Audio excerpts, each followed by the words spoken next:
Did we need the government to end private segregation? The answer is brought to you by our friends over at Birch Gold. To learn how to safeguard your IRA or 401k, contact Birch Gold Group for a free info kit on gold. To get your kit, go to birchgold.com/Shapiro. That's birchgold.com/Shapiro. The left constantly repeats that government is necessary in order to stop discrimination between private parties. Government does, of course, intervene to stop uses of force between private parties, but you have no right to my services, I have no right to your services.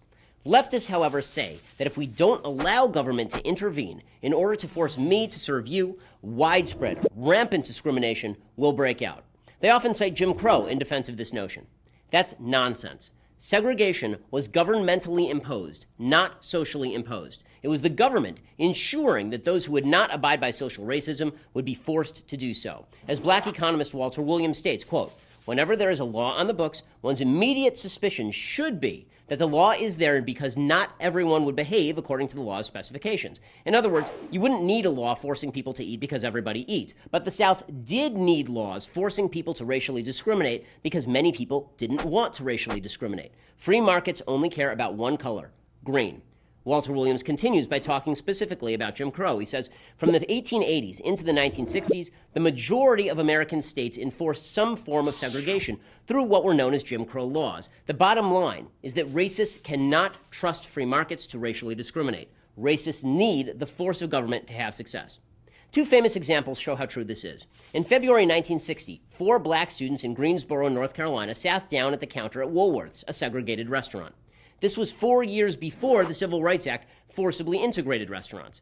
The students who sat down at the counter led a boycott against Woolworth's. By July 1960, Woolworth's lunch counter desegregated itself after losing $200,000. The market worked. Then there's the Montgomery bus boycott. In 1955, city ordinances required buses to be segregated. Rosa Parks and the NAACP organized a massive boycott that resulted in 40,000 black people refusing to take the buses the day after Parks' famous refusal to move to the back of the bus. The only reason the bus company refused to abide by the demands of the boycotters is that they were in negotiations with the city, and city law prevented them from doing so. Government stopped desegregation.